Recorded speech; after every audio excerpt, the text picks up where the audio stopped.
السلام علیکم ناظرین، میں محمد اسلم حسین سیاست کے اس عالمی خبر نامے میں آپ سب کا استقبال کرتا ہوں۔ پیش ہے دنیا بھر سے آج کی کچھ اہم خبر۔ ایران اور امریکہ کے بیچ کشیدگی کم ہوتی معلوم نہیں ہو رہی ہے۔ دونوں جانب سے بیان بازیوں اور دھمکیوں کا دورہ سلسلہ تھمنے کا نام نہیں لے رہا ہے۔ اسی کڑی میں ایرانی مسلح فوج کے ترجمان جنرل ابو الفضل شکارچی نے امریکہ کو ایک دھمکی دی ہے۔ انہوں نے کہا کہ اگر امریکہ نے رہبر اعلیٰ پر کسی قسم کا کوئی حملہ کیا تو اس کے سنگین نتائج اس کو بھگتنے ہوں گے۔ انہوں نے مزید کہا کہ رہبر اعلیٰ کی طرف بڑھنے والے ہاتھ کو کاٹ دیں گے اور ان کی دنیا پھونک ڈالیں گے۔ ایران میں حکومت مخالف مظاہروں کے دوران کریک ڈاؤن میں ہوئی ہلاکتوں کے دوران امریکہ اور ایران کے بیچ کشیدگی انتہا کو پہنچ گئی۔ امریکہ نے مداخلت کرنے کی دھمکی تک دی تھی، لیکن خلیجی ممالک کی لابی کے بعد امریکہ نے کسی قسم کی کارروائی کرنے کا ارادہ ترک کر دیا۔ اس دوران ایران نے اپنے فضائی حدود کو بند بھی کر دیا تھا۔ اس کے بعد فریقین کے لہجوں میں نرمی بھی دیکھی گئی تھی، مگر حالیہ دنوں میں ایک بار پھر لیڈروں کے لہجوں میں دوسرے کے لیے کڑواپن پھر نظر آنے لگا ہے۔ مزید امریکی فوج کی نقل و حمل کے بیچ بیان بازیوں میں ایک بار پھر اضافہ ہوا ہے۔ مشرق وسط ایک بار پھر بارود کے ڈھیر پر کھڑا نظر آ رہا ہے۔ ایران کے اندر اگرچہ مظاہرے کمزور پڑ گئے ہیں، لیکن تشدد اور ہلاکتوں کے اعداد و شمار مسلسل خوف میں اضافہ کر رہے ہیں۔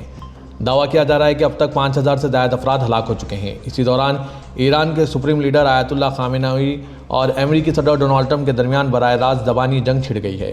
ٹرمپ کو مجرم کہے جانے کے بعد جواب میں تختہ الٹنے کی دھمکی دی گئی۔ اب خامنئی کا بنکر میں منتقل ہونا ایک بڑے خطرے کی علامت سمجھا جا رہا ہے۔ تاریخ گواہ ہے کہ جب بھی خامنئی بنکر میں گئے میزائل حملے شروع ہوئے۔ سن 2025 میں اسرائیل اور امریکہ کے حملوں نے ایران کو شدید جھٹکا دیا ہے۔ اس دوران جوہری تنصیبات کو نقصان پہنچا، میزائل فیکٹریاں تباہ ہوئی اور کئی سینئر کمانڈر مارے گئے۔ اب معیشت دباؤ میں ہے اور سڑکوں پر عوامی بے چینی صاف نظر آ رہی ہے، لیکن ایران کی اصل طاقت اس کی میزائل حکمت عملی ہے۔ ایران نے نہایت تیزی سے اپنی فوجی صلاحیت کو دوبارہ کھڑا کر لیا ہے۔ آج اس کے پاس ہزاروں بیلسٹک میزائل موجود ہیں۔ میزائلوں کی پیداواری صلاحیت میں نمایاں اضافہ کیا جا چکا ہے اور ہر ماہ سینکڑوں میزائل تیار کیے جا رہے ہیں۔ ایران بخوبی جانتا ہے کہ اسرائیل کا فضائی دفاعی نظام مضبوط ہے، لیکن تعداد، رفتار اور ایک کے بعد دیگر حملوں کے ذریعے کسی بھی دفاعی نظام کو تھکایا جا سکتا ہے۔ اب معیشت دباؤ کا شکار ہے۔ فاتح 1 اور فاتح 2 کو ایران کی سب سے خطرناک ہائپر سونک میزائلز مانا جاتا ہے۔ ان کی رفتار میک 13 سے میک 15 تک بتائی جاتی ہے اور رینج تقریباً 1400 سے 1500 کلومیٹر ہے۔ خیبر شکن میزائل ایک سالڈ فیول بیلسٹک میزائل ہے جس کی رینج تقریباً 1450 کلومیٹر ہے۔ اسے لانچ کرنے میں زیادہ وقت نہیں لگتا اور یہ موبائل لانچر پر تعینات ہے۔ اس میں 500 سے 600 کلو گرام وزنی وار ہیڈ نصب کیا جا سکتا ہے۔ امریکی صدر ڈونلڈ ٹرمپ کے طیارے کو سوئٹزرلینڈ کے لیے اڑان بھرنے کے کچھ دیر بعد ہی واپس لینڈنگ کرنا پڑ گئی۔ وائٹ ہاؤس کے مطابق صدر ٹرمپ کے طیارہ ایئر فورس 1 کو بجلی کے ایک چھوٹے مسئلے کے سبب واشنگٹن واپس لوٹنا پڑا۔ وائٹ ہاؤس کی ترجمان کیرولین لیوئٹ نے کہا کہ صدر کے طیارے کی واشنگٹن ڈی سی واپسی کا فیصلہ معمولی مسئلے کے باعث ہوا۔ صدر ایک اور طیارے میں اپنا سفر جاری رکھے۔ امریکی میڈیا کے مطابق صدر کے ساتھ سفر کرنے والے وائٹ ہاؤس کے ایک رپورٹر نے بتایا کہ طیارے کے ایک ایئرپورٹ سے ٹیک آف کے فوراً بعد ایئر فورس 1 کے پریس کیبن کی لائٹس کچھ لمحوں کے لیے بند ہوئی تھی۔ فرانسیسی صدر ایمانوئل میکرون نے سوئٹزرلینڈ کے شہر ڈاووس میں اپنے خطاب میں بین الاقوامی حلقوں میں سنسنی پیدا کر دی۔ امریکی صدر ڈونلڈ ٹرمپ کی جانب سے مسلسل زبانی حملوں کا سامنا کرنے والے میکرون نے عالمی نظام کی بگڑتی ہوئی صورتحال پر گہری تشویش کا اظہار کیا۔ انہوں نے اپنی تقریر میں بدمعاشی جیسے الفاظ استعمال کیے اور احترام اور قوانین پر مبنی نظام کو زبردستی پر ترجیح دینے کا مطالبہ کیا۔ ایمانوئل میکرون نے نام لیے بغیر لیکن واضح طور پر امریکی صدر ڈونلڈ ٹرمپ کی پالیسیوں کا حوالہ دیتے ہوئے کہا کہ دنیا قواعد کے بغیر دنیا کی طرف بڑھ رہی ہے، جہاں بین الاقوامی قانون کو پیروں تلے رون دیا جا رہا ہے اور صرف مضبوط ترین قانون کی حکمرانی ہے۔ ورلڈ اکنامک فورم میں جمع عالمی رہنماؤں سے خطاب کرتے ہوئے آسمان سے اونچے چشمے پہنے میکرون نے کہا، اس صورتحال کو دیکھیں جس میں ہم ہیں، میرا مطلب ہے جمہوریت سے ہٹ کر آمریت کی طرف۔ زیادہ تشدد 2024 میں 60 سے زیادہ جنگیں، یہ ایک مکمل ریکارڈ ہے۔ حالانکہ مجھے پتہ چلا کہ ان میں سے کچھ تنازعات معمول بن چکے ہیں اور ان میں سے کچھ کی منصوبہ بندی کی گئی ہے۔ نئے مطالبات جگہ، ڈیجیٹل معلومات، سائبر، تجارت وغیرہ ہیں۔ امریکی غنڈہ گردی کا حوالہ دیتے ہوئے میکرون نے کہا کہ یہ ایک ایسی دنیا کی طرف بھی تبدیلی ہے جہاں کوئی اصول نہیں، جہاں بین الاقوامی قانون کو پاؤں تلے روندا جاتا ہے اور جہاں یہ صرف طاقتور ترین معاملات کا قانون لگتا ہے۔ انڈونیشیا کے شہر جکارتہ نے آج چہارشنبے کے روز بتایا کہ گزشتہ 5 دنوں میں 1400 سے زائد انڈونیشیائی باشندے کمبوڈیا میں سائبر فراڈ یعنی سائبر اسکیم کے نیٹ ورکس چھوڑ چکے ہیں۔ یہ پیش رفت پنوم پین کی جانب سے اس غیر قانونی تجارت کے خلاف تازہ کریک ڈاؤن کے عزم کے بعد سامنے آئی ہے۔ جنوبی ایشیا کے مختلف مراکز میں کام کرنے والی یہ دھوکہ باز، جن میں کچھ اپنی مرضی سے اور کچھ انسانی اسمگلنگ کے ذریعے وہاں پہنچے تھے، دنیا بھر کے انٹرنیٹ صارفین کو جھوٹی محبت اور کرپٹو کرنسی میں سرمایہ کاری کے جال میں پھنساتے تھے، جس سے ہر سال اربوں ڈالرز کمائے جاتے تھے۔ اس ماہ کئی غیر ملکیوں نے کمبوڈیا میں مشتبہ اسکیم کمپاؤنڈر سے انخلا کیا ہے، کیونکہ حکومت نے آن لائن فراڈ کی صنعت سے وابستہ مسائل کو ختم کرنے کا وعدہ کیا ہے۔ اقوام متحدہ کے مطابق صرف کمبوڈیا میں اس صنعت سے کم از کم 1 لاکھ افراد وابستہ ہیں۔ انڈونیشیائی مشن کے ایک بیان کے مطابق 16 سے 20 جنوری کے درمیان 1440 انڈونیشیائی باشندوں نے کمبوڈیا کے مختلف آن لائن اسکیم مراکز کو چھوڑ کر انڈونیشیائی سفارت خانے سے مدد کے لیے رجوع ہوئے۔ چین کی وزارت خارجہ کے ترجمان نے آج چہارشنبے کو کہا کہ نئے برطانوی سفارت خانے کی عمارت کی منصوبہ بندی بین الاقوامی سفارتی آداب اور متعلقہ قوانین و ضوابط کے عین مطابق کی گئی ہے۔ برطانوی حکومت نے گزشتہ روز چین کو لندن میں یورپ کا اپنا سب سے بڑا سفارت خانہ تعمیر کرنے کی اجازت دے دی ہے۔ برطانیہ کو امید ہے کہ اس اقدام سے بیجنگ کے ساتھ تعلقات بہتر ہوں گے، باوجود اس کے کہ برطانیہ اور امریکی سیاست دانوں نے متنبہ کیا ہے کہ اسے جاسوسی کے اڈے کے طور پر استعمال کیا جا سکتا ہے۔ ریگولر پریس کانفرنس کے دوران میڈیا سے گفتگو کرتے ہوئے کو جیکون نے کہا ہے کہ سفارتی عمارتوں کی تعمیر اور مدد فراہم کرنا میزبان ملک کی بین الاقوامی ذمہ داری ہے۔ اسرائیلی وزیراعظم بنیامین نتنیاہو نے امریکی صدر ڈونلڈ ٹرمپ کی جانب سے بورڈ آف پیس یعنی امن بورڈ میں شامل ہونے کی دعوت قبول کر لی ہے۔ اسرائیلی رہنماؤں کے دفتر نے آج چہارشنبے کے روز سوشل میڈیا پر اعلان کیا کہ نتنیاہو اس اقدام کا حصہ بنیں گے، باوجود اس کے کہ بین الاقوامی فوجداری عدالت نے غزہ میں جنگی جرائم کے الزام میں ان کے وارنٹ گرفتاری جاری کر رکھے ہیں۔ بورڈ آف پیس کی رونمائی حماس کے ساتھ جنگ بندی کے معاہدے کے دوسرے مرحلے کے طور پر کی گئی تھی، جس کا مقصد غزہ پر اسرائیل کی نسل کشی پر مبنی جنگ کا خاتمہ ہے۔ متعدد عالمی رہنماؤں کو اس ادارے میں شمولیت کی دعوت دی گئی ہے، جس کے بارے میں ٹرمپ کا تصور ہے کہ یہ محصور علاقے میں انتظامی صلاحیتوں کی تعمیر، علاقائی تعلقات، تعمیر نو، سرمایہ کاری کے حصول، بڑے پیمانے پر فنڈنگ اور سرمایہ کے فراہمی کی نگرانی کرے گا۔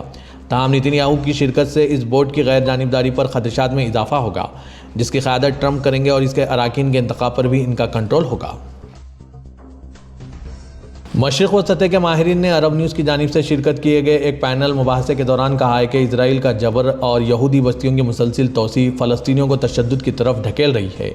مڈل ایسٹ انسٹی ٹیوٹ کے زیر اہتمام ہوئے اس مباحثے میں اکنامک کوآپریشن فاؤنڈیشن کے شریک ایگزیکٹو ڈائریکٹر رون شائزنبرگ، یورپی کونسل برائے خارجہ تعلقات کے ڈاکٹر تہانی مصطفیٰ اور اردن میں سابق امریکی سفیر لیمپرٹ شامل تھے۔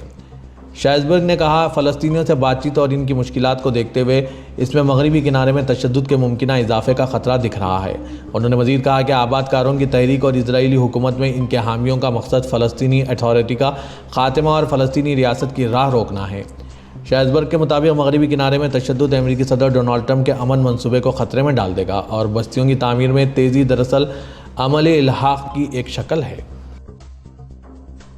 فرانس نے نیٹو سے گرین لینڈ میں ایک مشق کرنے کا مطالبہ کیا اور کہا ہے کہ وہ اس میں حصہ لینے کے لیے تیار ہیں۔ دوسری جانب فرانسیسی صدر ایمانوئل میکرون نے امریکی صدر ڈونلڈ ٹرمپ کی دھمکی کے جواب میں کہا ہے کہ یورپ دھونس یا دباؤ میں نہیں آئے گا۔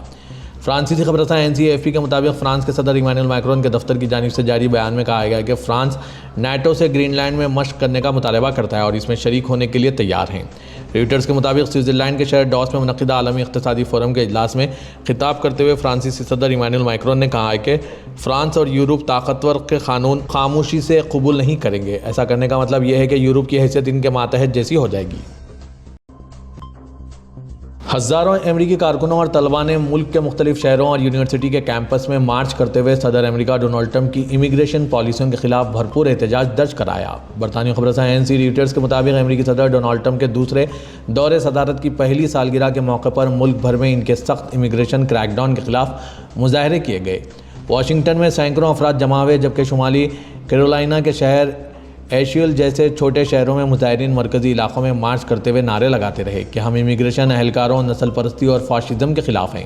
ٹرمپ انتظامیہ کا کہنا ہے کہ ووٹرز نے انہیں غیر قانونی طور پر ملک میں موجود لاکھوں تارکین وطن کو ملک بدر کرنے کا اختیار دیا ہے۔ تاہم حالیہ سروے سے ظاہر ہوتا ہے کہ زیادہ تر امریکی شہری امیگریشن اینڈ کسٹمز انفورسمنٹ اور دیگر وفاقی ایجنسیوں کے اہلکاروں کے طاقت کے استعمال کو ناپسندیدگی کی نگاہ سے دیکھتے ہیں۔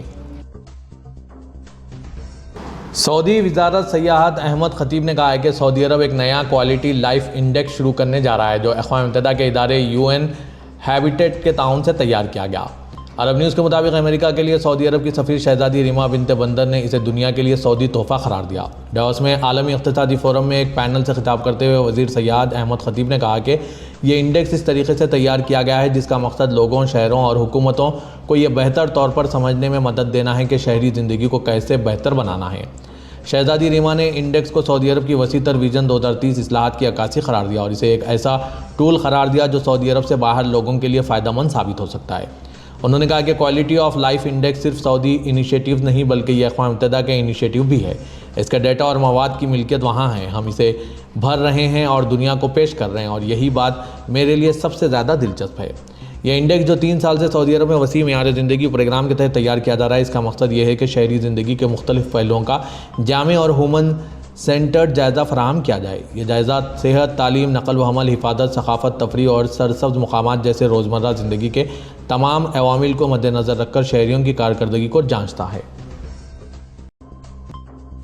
مدینہ منورہ میں مسجد نبوی کے فن تعمیر کی نمائش مسجد کی تاریخ، توسیع کے مراحل، ابتدائی تعمیر سے لے کر آج تک ہوئے تعمیرات کی تفصیلات جاننے کے لیے ایک ثقافتی مقام قائم ہے۔ سعودی خبررساں NCSP کے مطابق نمائش میں مسجد نبوی صلی اللہ علیہ وسلم کا ابتدائی نقشہ اور اس کی طرز تعمیر سے لے کر عصر حاضر تک کے تمام مراحل کو مجسم شکل دی گئی ہے۔ نمائش کے انتظامات اور دیگر امور کی ذمہ داری ادارے امور حرمین کی ہے۔ ادارے کی جانب سے مسجد نبوی کی عمارت کے حوالے سے تاریخی معلومات، قدیم دستاویزات اور مخطوطات کی نمائش کا بھی اہتمام کیا جا رہا ہے۔ مسجد نبوی کے جنوب میں اور 2200 مربع میٹر رقبے پر اس نمائش کو مختلف حصوں اور انٹریکٹیو ڈسپلے میں تقسیم کیا گیا ہے جو مسجد کی تعمیر کی ابتدا کے بارے میں آگہی فراہم کرتے ہیں۔ سوئز ایئر کوالٹی مانیٹر کے مطابق پاکستان کا شہر لاہور 450 سے زائد ایئر کوالٹی انڈیکس کے ساتھ عالمی فضائی آلودگی کے چارٹ میں سر فہرست رہا ہے، جس کی اطلاع مقامی میڈیا نے آج چہارشنبے کو دی۔ پاکستان کے معروف اخبار ڈان کی رپورٹ کے مطابق چہارشنبے کے روز لاہور 452 کے ایئر کوالٹی انڈیکس کے ساتھ دنیا کے آلودہ ترین شہروں میں پہلے نمبر پر رہا۔ کراچی 179 کے ایئر کوالٹی انڈیکس کے ساتھ دنیا کے آلودہ ترین شہروں میں 90 نمبر پر رہا۔ پاکستان میں فضائی آلودگی گزشتہ چند سالوں میں ملک کو درپیش سب سے سنگین ماحولیاتی بحرانوں میں سے ایک بن گئی ہے۔ پاکستان کے مختلف شہر، خاص طور پر لاہور، اسموک کے مسئلے سے دوچار ہے، بالخصوص سردیوں کے مہینوں میں، اور اس کی وجہ صنعتی اخراج، گاڑیوں کی آلودگی، فصلوں کی باقیات جلانا اور ہوا کی حرکت ہے۔